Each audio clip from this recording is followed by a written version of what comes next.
여러분, 혹시 최근에 일본 여행을 다녀오신 분 계십니까? 아니면 주변에서 일본 여행 다녀왔다는 분 이야기를 들으신 분 계십니까? 요즘 제 상담실에 오시는 분들이 공통적으로 하시는 말씀이 있습니다. 일본이 이렇게 싸질 줄은 몰랐다는 겁니다. 30년 전 우리가 일본에 갔을 때는 모든 것이 비쌌습니다. 라면 한 그릇에도 깜짝 놀랐고 지하철 요금이 너무 비싸서 택시 타기가 두려웠습니다. 도쿄 긴자거리에서 쇼윈도만 구경하다 돌아온 기억이 있으신 분들 분명 계실 겁니다. 그게 당시 우리에게 일본이었습니다.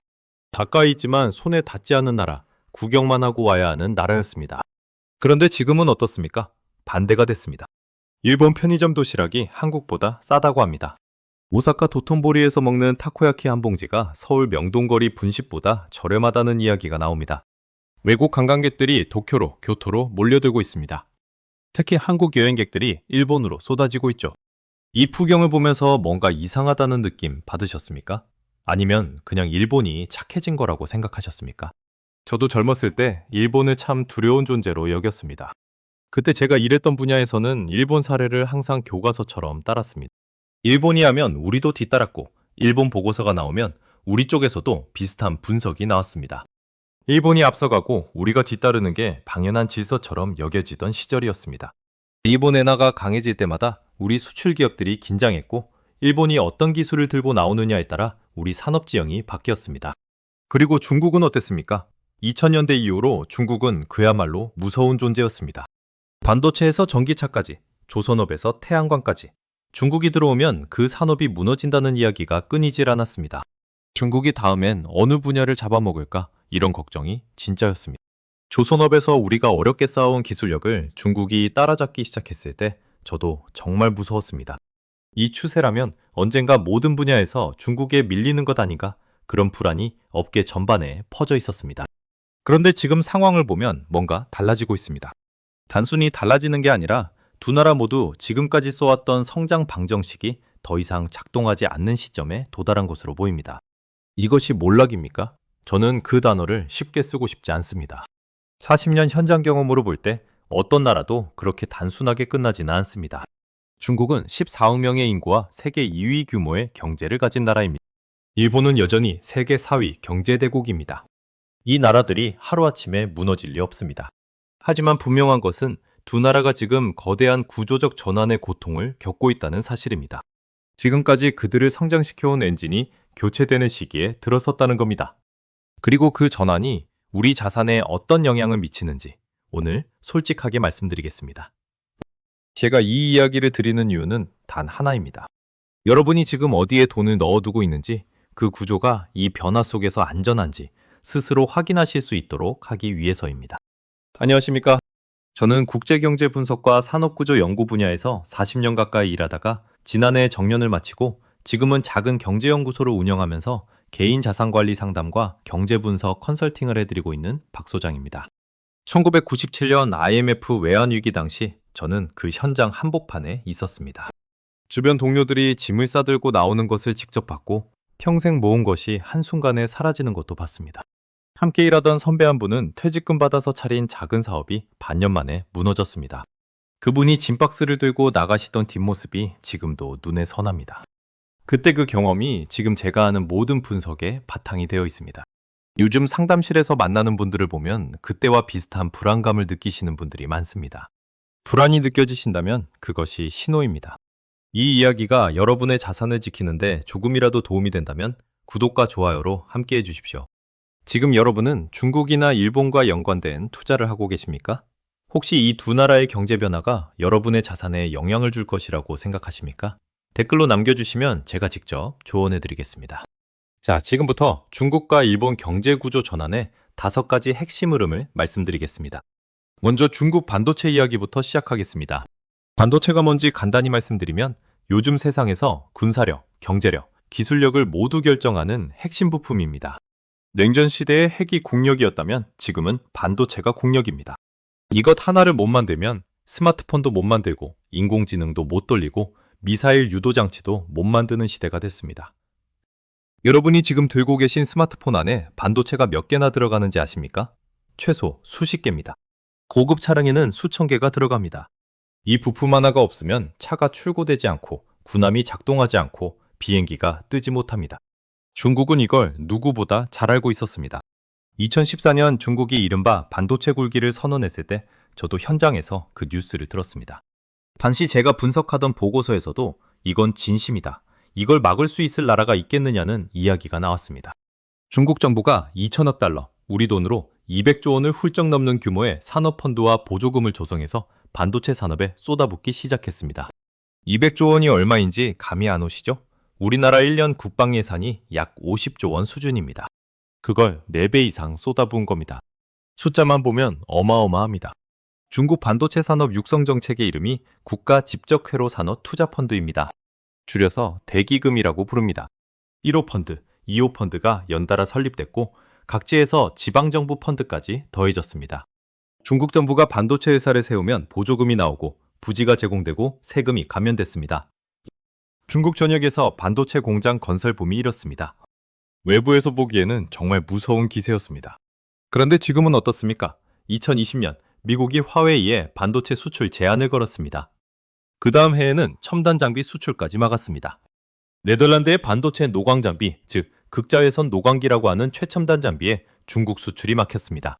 이 장비가 없으면 초미세 반도체를 만들 수가 없습니다. 세계에서 이 장비를 만드는 회사는 네덜란드의 ASML 단 한 곳뿐입니다. 그 회사가 중국에 팔지 못하게 됐으니 중국이 아무리 돈을 써도 이 장벽을 돈으로 해결할 방법이 없습니다.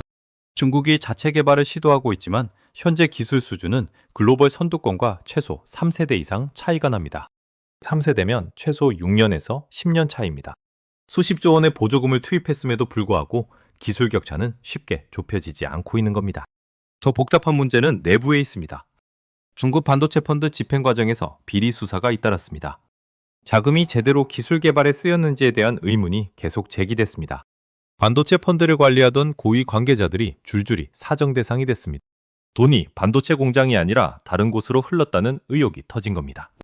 어마어마한 규모의 자금이 투입됐지만 그 자금이 실제로 기술력 향상으로 이어졌는지는 여전히 불투명합니다. 물론 중국이 완전히 멈춘 것은 아닙니다. 7나노 수준의 칩은 이미 만들어냈습니다. 화웨이의 최신 스마트폰에 탑재된 칩이 그 사례입니다. 이건 분명한 기술적 성과입니다. 하지만 글로벌 최첨단과의 격차, 수율 문제, 장비 조달 한계는 단기간에 해결될 상황이 아닙니다. 수율이 뭔지 모르시는 분을 위해 말씀드리면 반도체를 만들 때 설계한 대로 제대로 작동하는 칩이 나오는 비율입니다. 수율이 낮으면 비용이 폭발적으로 늘어납니다. 중국의 첨단 칩 수율은 아직 글로벌 선두권과 상당한 차이가 있다고 알려져 있습니다. 이것이 지금 중국 반도체의 현실입니다. 지난달 상담실에 52세 자영업자 박민준이라는 분이 찾아오셨습니다. 중국산 부품에 의존하는 소규모 제조업체를 운영하시는 분이었습니다. 걱정이 태산 같았습니다. 중국 반도체가 발전하면 한국 기업들이 경쟁에서 밀리고 그러면 한국 경제가 어려워지고 자신의 사업도 타격을 받는 것 아니냐는 불안이었습니다. 그런데 이야기를 들어보니 오히려 반대 구조가 형성될 수도 있겠다는 분석이 나왔습니다.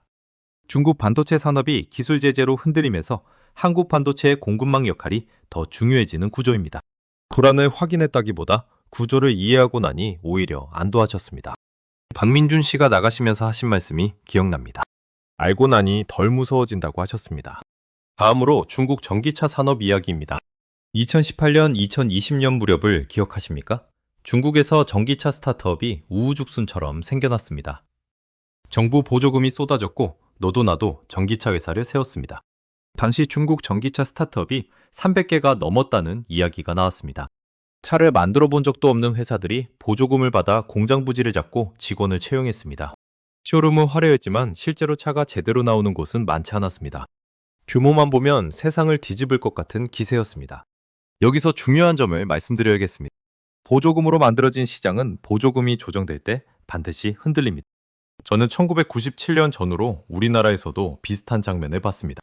정부 지원으로 몸집을 키운 기업들이 지원이 바뀌거나 줄어들면서 구조 재편에 들어가던 작년 말입니다. 그때 살아남은 기업과 쓰러진 기업의 차이는 딱 하나였습니다. 보조금 없이도 자기 힘으로 돌아가는 사업 구조를 만들었느냐 아니냐였습니다. 중국 전기차도 비슷한 사이클을 겪고 있습니다. 2022년 중국 정부가 전기차 보조금 제도를 대폭 조정하면서 시장이 흔들렸습니다. 자금력이 약한 스타트업들이 줄줄이 문을 닫았습니다. 일부는 합병됐고 일부는 그냥 사라졌습니다. 지금은 비아디, 지리, 상하이차, 니오, 샤오펑, 리오토 같은 상위 기업들 중심으로 시장이 빠르게 재편되고 있습니다. 300개 넘던 업체에서 살아남은 건 상위 극소수라는 게 시장의 평가입니다. 비아디를 예로 들면 비아디는 분명 살아남은 강자입니다. 세계 전기차 판매량에서 테슬라와 나란히 겨루는 수준이 됐습니다. 하지만 내용을 들여다보면 마냥 장밋빛이 아닙니다. 영업이익률이 6%에서 8% 수준인데 이 숫자 자체가 나쁜 것은 아닙니다. 문제는 중국 내수 경쟁이 치열해지면서 가격 출혈 경쟁이 심화되고 있다는 겁니다. 비아디가 가격을 낮추면 경쟁사도 낮춥니다. 이 싸움이 끝날 기미가 보이지 않습니다. 가격을 낮추지 않으면 팔리지 않는 구조가 됐습니다. 수익성을 지키면서 점유율도 지키는 게 점점 어려워지고 있는 상황입니다. 중국 전기차의 또 다른 문제는 해외 시장입니다. 중국산 전기차가 유럽으로, 동남아로 나가려는데 유럽은 관세 장벽을 높이고 있습니다. 미국 시장은 사실상 막혀 있습니다. 내수는 포화 상태가 되어가고 해외는 벽이 높아지는 이중 압박입니다.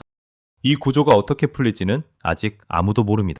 하지만 분명한 것은 전기차 분야에서 중국의 성장 속도가 예전 같지 않다는 겁니다. 지난 봄에 상담실에 찾아오신 분 중에 중국산 전기차 수입 대리점을 열려고 준비하시던 58세 자영업자분이 계셨습니다. 이미 임대 계약까지 알아보셨더라고요. 사전 계약금까지 건드리시려던 참이었습니다. 제가 중국 전기차 시장 재편 상황과 국내 수입 인증 절차, 사후 서비스 문제, 그리고 국내 소비자들이 중국산 전기차에 대해 갖고 있는 인식 문제까지 함께 살펴봤습니다. 사후 서비스가 제대로 구축되지 않은 브랜드의 차를 파는 것이 얼마나 어려운 일인지 제가 과거에 목격했던 사례들을 함께 말씀드렸습니다. 결국 그분은 계획을 보류하셨습니다. 나중에 연락이 왔는데 덕분에 큰 손실을 피한 것 같다고 하셨습니다. 그 말씀을 들을 때가 제가 이 일을 계속하는 이유를 다시 느끼는 순간입니다. 세 번째로 중국 부동산 이야기를 드려야겠습니다. 부동산은 경제의 뿌리라고 저는 항상 말합니다. 나무가 아무리 튼튼해 보여도 뿌리가 상하면 결국 쓰러집니다. 중국 부동산이 지금 그 상태입니다. 이 부분은 숫자를 보시면 정말 놀라실 겁니다. 중국 최대 부동산 개발업체 중 하나였던 헝다의 부채가 3천억 달러, 우리 돈으로 400조 원 수준에 달했습니다. 400조 원이 어느 정도 되면 우리나라 1년 국가 예산의 절반을 훌쩍 넘는 규모입니다. 헝다 하나의 빚이 그 정도입니다. 헝다는 2021년 사실상 채무 불이행 상태에 들어갔습니다. 전국에서 공사 중이던 수백 개 아파트 단지 공사가 멈췄습니다. 분양 계약을 하고 수억 원을 납부한 입주 예정자들이 아무것도 못 받고 기다리는 상황이 됐습니다. 중국에서 이런 분들이 수백만 명 수준입니다. 그리고 헝다만의 문제가 아닙니다.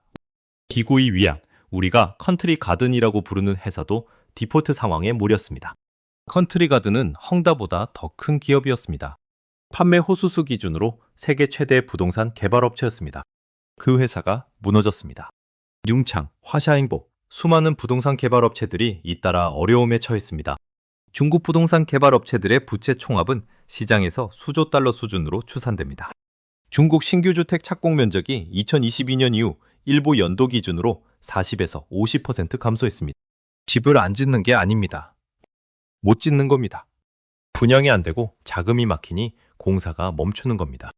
저는 이 부분을 볼 때마다 1990년대 일본이 생각납니다. 많은 분들이 이걸 보고 일본 잃어버린 30년과 똑같다고 하시는데 저는 그 비교에 조심스럽습니다. 비슷한 점도 있지만 구조는 다릅니다.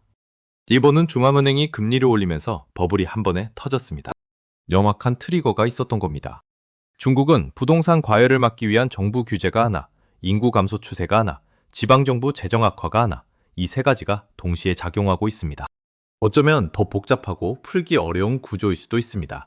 일본은 한 번 터지고 서서히 조정됐다면 중국은 여러 문제가 얽혀서 장기간에 걸쳐 진행될 가능성이 있습니다.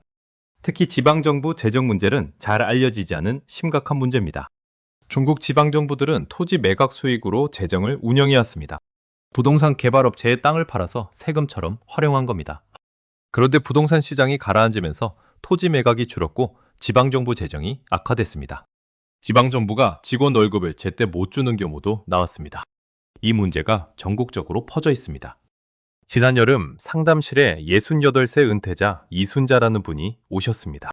몇 해 전에 중국 부동산 연계펀드에 2천만 원을 넣으셨는데 수익은커녕 원금 회수가 걱정된다고 하셨습니다. 담당 직원이 바뀌고 연락이 잘 안 되고 운용 보고서도 제대로 오지 않는다고 하셨습니다. 함께 계약서와 펀드 구조를 살펴봤습니다. 안타깝게도 회수 가능 시점이 상당히 불투명한 상황이었습니다. 이런 분들이 지금 적지 않습니다. 중국 자산 관련 투자 상품에 들어가신 분들이라면 꼭 현재 구조를 다시 확인해 보시기 바랍니다. 운용사의 서면으로 현황 조회를 요청하시는 것부터 시작하십시오. 말로 안 된다고 하면 서면으로 요청하십시오. 네 번째로 일본 국채 이야기입니다. 국채가 뭔지 간단히 말씀드리면 나라가 돈이 필요할 때 발행하는 차용증입니다. 나라가 지출은 많은데 세금이 부족할 때 미래에 갚겠다고 약속하며 돈을 빌리는 겁니다. 국채 금리가 올라간다는 건 나라가 그 차용증에 더 많은 이자를 줘야 한다는 뜻입니다. 당연히 나라 살림이 빡빡해집니다. 이자 내는데 돈을 더 써야 하니 다른 곳에 쓸 돈이 줄어드는 겁니다. 일본의 국가 부채는 국내 총생산 대비 250%를 넘습니다. 이건 선진국 중에서도 단연 최고 수준입니다. 미국이 국내 총생산 대비 130% 수준이고 우리나라가 50% 초반 수준인데 일본은 그 배를 훌쩍 넘습니다. 일본 정부 부채는 우리 돈 환산으로 수천조 원대입니다. 그리고 일본은행이 이 국채의 절반 이상을 보유하고 있습니다.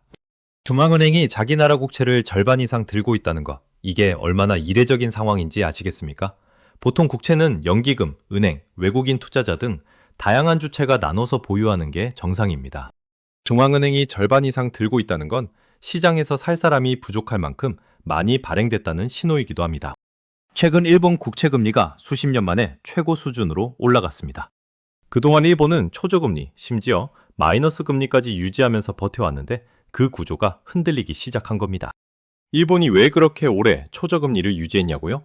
금리를 올리면 국채 이자 부담이 커지기 때문입니다. 올릴 수가 없었던 겁니다. 그런데 인플레이션이 오면서 더는 버티기 어려워졌습니다. 그래서 금리 정상화 방향으로 천천히 움직이기 시작했습니다. 단, 여기서 오해하지 않으시면 좋겠습니다. 금리가 오른다고 해서 일본이 즉시 파산하는 게 아닙니다. 일본 국채는 평균 만기가 8년에서 9년 수준입니다. 만기가 돌아올 때마다 조금씩 더 높은 금리로 차환해야 하는 구조이기 때문에 당장 폭발하기보다는 재정 부담이 점진적으로, 하지만 장기적으로 커지는 형태입니다. 느린 압박입니다. 이게 어떤 면에서는 더 무서울 수도 있습니다. 급격히 터지는 위기는 그나마 대응이라도 할 수 있습니다. 천천히 조여오는 압박은 이식하기도 어렵고 적응하기도 어렵습니다. 또 하나 주목하셔야 할 것이 엔화입니다. 엔화가 약해지면 일본에서 수입하는 물건값이 올라갑니다. 에너지, 식품, 원자재를 수입에 의존하는 일본으로서는 엔화 약세가 인플레이션을 자극합니다. 금리를 올려서 엔화를 방어하면 국채 이자 부담이 커집니다. 금리를 안 올리면 인플레이션과 엔화 약세가 계속됩니다. 이 딜레마에서 일본은 아직 완전한 해법을 찾지 못하고 있습니다. 55세 직장인 김용호라는 분이 지난 가을에 상담 오셨습니다. 일본 주식 펀드에 장기 투자를 하고 계신 분이었습니다. 엔화가 약세일 때 환차손까지 겹치면서 수익률이 흔들리고 있어 걱정이 많으셨습니다. 일본 주가 자체는 올라가는데 원화로 환산하면 이득이 별로 없다는 겁니다. 엔화가 약세이니 일본 주식이 올라도 환차손이 상쇄하는 구조였습니다. 함께 포트폴리오를 검토해봤는데 일본 투자 비중을 조정하고 통화 분산을 강화하는 방향으로 결론이 났습니다. 지금 일본 관련 투자를 하고 계신 분들이라면 환율 리스크와 금리 흐름을 반드시 함께 보시기 바랍니다. 투자 수익률을 볼 때 반드시 환율을 포함해서 계산하셔야 합니다. 다섯 번째로 일본 제조업 이야기입니다. 일본 제조업을 이야기할 때 가장 먼저 떠오르는 게 도요타와 소니 아닙니까? 저도 일하던 시절 이 두 기업을 굴지의 세계 인류 브랜드로 배웠습니다. 도요타 생산 방식은 전 세계 제조업의 교과서였고 소니 워크맨은 혁신의 상징이었습니다. 제가 젊었을 때 소니 제품을 갖고 있으면 선진국 문화를 소유한 것처럼 여겨지던 시절이 있었습니다. 여기서 중요한 팩트 하나를 짚겠습니다. 도요타는 최근 몇 년간 사상 최대 영업이익을 기록했습니다. 엔화 약세 덕분이기도 하지만 숫자 자체는 나쁘지 않습니다. 전 세계에서 팔리는 차 중에 팔리는 도요타 브랜드의 비중은 여전히 압도적입니다. 소니도 반도체 이미지 센서와 콘텐츠 부문에서 견조한 실적을 내고 있습니다. 소니의 이미지 센서는 전 세계 스마트폰 카메라의 핵심 부품으로 들어갑니다. 여러분이 들고 계신 스마트폰 카메라에도 소니 부품이 들어가 있을 가능성이 높습니다. 그러면 문제가 없는 겁니까? 그건 아닙니다. 도요타는 품질 인증 관련 문제가 잇따라 터졌습니다. 일부 모델에서 안전기준 인증 과정에 부적절한 처리가 있었다는 사실이 드러났습니다. 토요타 이름 하나가 세계 소비자들에게 주는 신뢰가 얼마나 큰지를 생각하면 이 문제가 브랜드에 미치는 타격은 단기적 숫자보다 훨씬 클 수 있습니다. 자동차 산업이 전기차로 넘어가는 속도에서 일본이 뒤처지고 있다는 우려는 업계에서 계속 나오고 있습니다. 토요타가 하이브리드 전략을 고수하면서 순수 전기차 전환을 미뤄왔는데 글로벌 전기차 경쟁이 빨라지면서 이 선택이 옳았는지에 대한 의문이 커지고 있습니다. 닛산과 혼다가 합병을 추진한다는 소식은 두 회사가 별도로는 미래 경쟁을 버티기 어렵다는 신호로 읽힙니다. 닛산은 한때 르노와의 제휴로 세계 무대에서 활약했지만 전기차 전환 투자에서 뒤처지면서 경쟁력이 흔들렸습니다. 혼다도 마찬가지입니다. 두 회사가 합쳐서 규모를 키우지 않으면 연구개발 비용과 전기차 플랫폼 투자를 감당하기 어려운 상황에 몰린 겁니다. 합병 이야기 자체가 위기의 신호입니다. 소니는 탄탄하지만 전통 전자강국이라는 이미지와 현재 사업 구조 사이에 이미 상당한 변화가 왔습니다. 소니 워크맨을 만들던 회사가 지금은 플레이스테이션과 이미지 센서와 음악 저작권으로 먹고 사는 회사가 됐습니다. 이건 성공적인 전환이기도 하지만 제조업 강국으로서의 정체성은 이미 크게 달라졌습니다. 이것은 황혼이 아니라 전환기의 진통이라고 저는 봅니다. 하지만 전환기에는 반드시 구조 재편의 비용이 따릅니다. 그 비용이 일본 기업들에게 어떻게 작용할지 우리는 예의주시할 필요가 있습니다. 일본 경제 전체로 보면 인구 감소라는 구조적 문제가 모든 것에 밑바닥에 깔려 있습니다. 일본은 이미 수십 년째 저출산 고령화의 선두에 있습니다. 생산 인구가 줄어들면 소비가 줄고 세수가 줄고 경제가 위축됩니다. 이민으로 채우는 것도 일본은 아직 소극적입니다. 인구 감소는 어떤 정책으로도 단기간에 해결할 수 없습니다. 이것이 일본 경제의 장기적 천장이 됩니다. 자, 그렇다면 이런 상황에서 우리는 어떻게 해야 합니까? 제가 말씀드리고 싶은 첫 번째는 지금 본인의 포트폴리오에서 중국과 일본 관련 자산의 비중을 다시 확인하시라는 겁니다. 확인하고 나쁜 것 모두 팔라는 게 아닙니다. 지금 구조 전환기에 어떤 자산이 리스크를 더 많이 안고 있는지 파악하는 게 먼저입니다. 적을 알고 나를 알면 백전백승이라는 말이 있습니다. 내 자산의 구조를 아는 것이 모든 대응의 출발점입니다. 1997년 IMF 당시를 돌아보면 살아남은 분들의 공통점이 있었습니다. 본인이 가진 것의 구조를 알고 있었다는 겁니다. 뭘 가지고 있는지 모르면 위기가 왔을 때 어디서부터 손을 써야 하는지조차 모릅니다.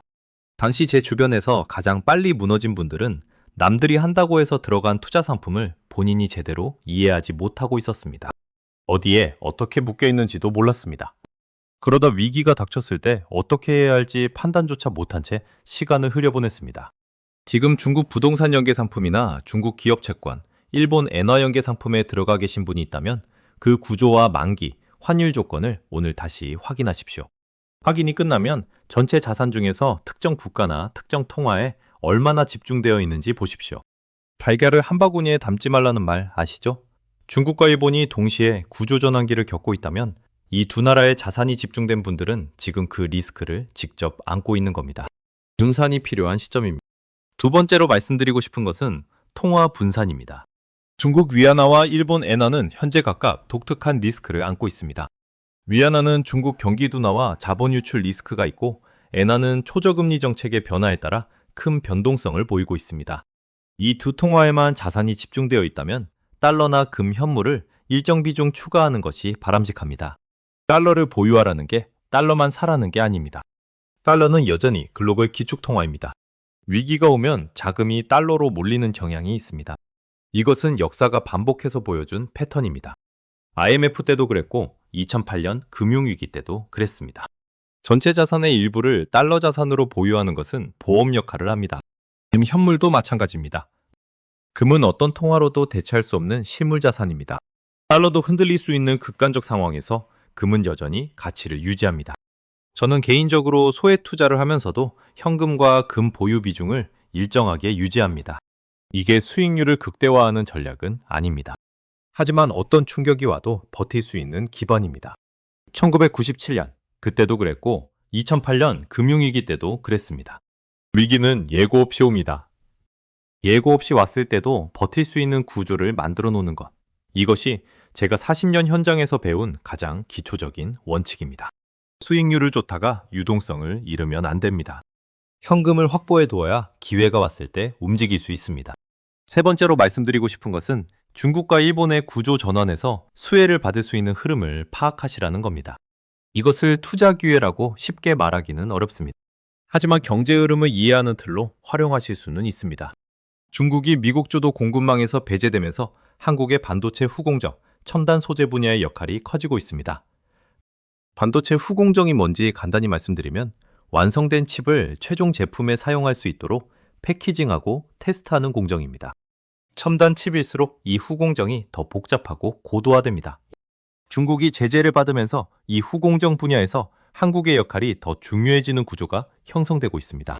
중국 해군 증강에 대응하는 서방 국가들의 군비 증강 흐름 속에서 한국 방산과 조선 수주가 늘어나는 것도 이 구조 변화와 연결됩니다. 폴란드, 루마니아, 노르웨이, 호주 등 여러 나라가 한국 방산 장비를 대규모로 수주하고 있습니다. 조선 분야에서도 한국 조선소들이 수주 잔량을 쌓아가고 있습니다. 이것이 경기 사이클과 무관하게 구조적으로 한국에 유리한 흐름이 형성되고 있다는 신호입니다. 어디서 구조 변화가 일어나고 있는지를 알면 내 자산을 어느 방향으로 정렬해야 하는지 실마리가 잡힙니다. 다시 한번 말씀드립니다. 중국이 무너진다, 일본이 끝났다, 이런 말로 공포를 자극하는 건 제 방식이 아닙니다. 두 나라는 엄청난 규모와 역사를 가진 경제 대국입니다. 쉽게 무너지지 않습니다. 하지만 분명한 것은 두 나라 모두 지금까지 써왔던 성장 방정식이 한계에 부딪히고 있다는 사실입니다. 부동산으로 성장하던 모델, 보조금으로 시장을 키우던 모델, 초저금리로 빚을 굴리던 모델, 이것들이 더 이상 전처럼 작동하지 않는 시점이 온 겁니다. 새로운 성장 방정식을 찾는 과정에서 두 나라 모두 상당한 진통을 겪을 것입니다. 그 진통이 얼마나 길게 어떤 방식으로 나타날지는 아무도 단언할 수 없습니다. 하지만 한 가지는 반언할 수 있습니다. 준비한 사람과 준비하지 않은 사람의 결과는 다르다는 겁니다. 1997년 IMF 당시 위기가 지나고 나서 살아남은 사람들이 있었습니다. 그들이 특별히 운이 좋았거나 머리가 좋았던 사람들이 아니었습니다. 단지 구조를 읽고 자기 자산의 취약점을 먼저 확인했던 사람들이었습니다. 빚을 줄였고 현금을 확보했고 통화 흐름을 봤습니다. 그리고 주변에서 뭐라고 해도 흔들리지 않았습니다. 반대로 설마하며 아무것도 하지 않았던 분들은 그 파도에 쓸려가셨습니다. 오늘 이야기를 들으신 여러분은 지금 어느 쪽에 계십니까? 오늘 제가 드린 이야기를 정리해드리겠습니다. 중국은 반도체 굴기의 한계, 전기차 산업 재편, 부동산 위기라는 세 개의 큰 파도를 동시에 맞고 있습니다. 일본은 수십 년 만에 최고로 올라간 국채금리 압박과 제조업 전환 비용이라는 두 개의 압박을 안고 있습니다. 이 두 나라가 동시에 구조 전환기를 겪는다는 것, 이것이 지금 우리가 처한 글로벌 경제 환경입니다. 이것을 공포로 받아들이시기보다 내 자산을 다시 점검하는 기회로 활용하시기 바랍니다. 선택은 지금 하셔야 합니다. 내일 아침부터 작은 행동 하나만 바꿔보십시오. 본인의 투자 계좌를 열어보십시오. 중국이나 일본과 연관된 자산이 얼마나 되는지 확인하십시오. 그 자산의 구조와 만기를 한 번만 더 살펴보십시오. 그리고 현금이나 금 비중이 너무 낮다면 조금씩 늘려가는 것을 시작하십시오. 그 작은 확인과 작은 행동이 여러분의 자산을 지키는 첫걸음이 될 수 있습니다. 위기는 준비한 사람에게는 기회가 됩니다. 오늘도 끝까지 함께 해주셔서 감사합니다.